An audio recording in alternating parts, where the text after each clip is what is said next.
we don't know what to do about it. We don't know what to think about it. We want to obey the scientific advice.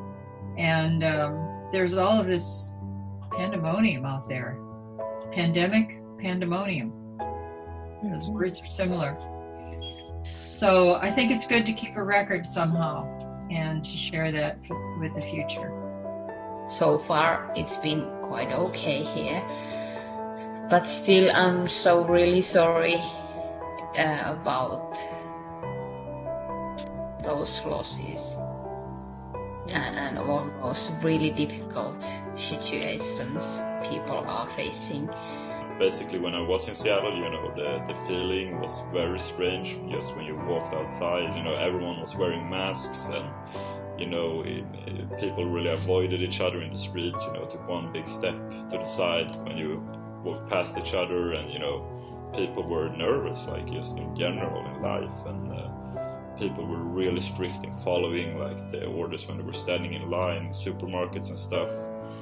And when I talked to my friends, they were like, yeah, Sweden's really changed too, like you're not really allowed to do stuff. But then when I got there, it was like full of people in the parks and the cafes and the bars and everything, and it's like that right now. My friends are basically going out as usual. So it was a crazy, very, very crazy contrast.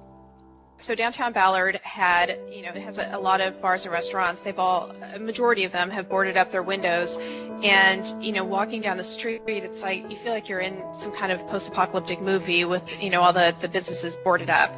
But within a matter of days, local artists turned those hideous boarded up places into something really beautiful, painting murals with inspiring things as too shall pass and so on.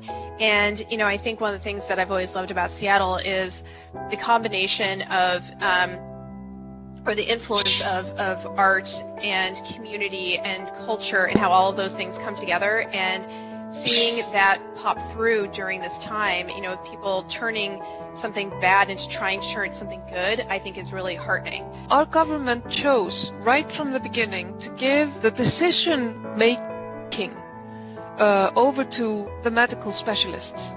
So it was never our president or prime minister who sort of, they were not the front people. Oh yeah, and now we have an app on our telephone, the COVID app.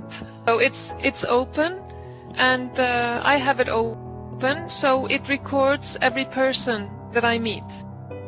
So that also makes it easier. If I would get infected, I would just open the app, and they could just write down everybody that I have met in the last 14 days. A lot of my sadness relates to being a retired nurse and being really acutely aware of what a contagion is, how it's spread, and also how horrible it must be to be a caregiver and a helper in a place like the emergency rooms and the acute care facilities and nursing care facilities during this period of time. So if you can get the scientists to be the ones speaking, people can hopefully be made to understand how it's in everybody's interest to be smart and safe to the best we understand about the virus.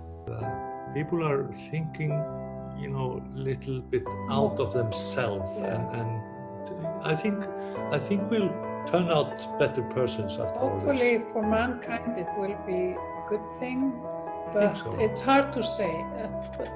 As one sees it, as you see it, is that people are more caring. And when Jon was, for example, sick, we got so many calls every day, and I could hardly work because everyone was calling me. My hope is that maybe we realize when we are in the middle of this epidemic that what is important in our lives. Is it to be able to buy more stuff, junk, gadgets, whatever? Or is it to have a healthy family and friends that you can be with?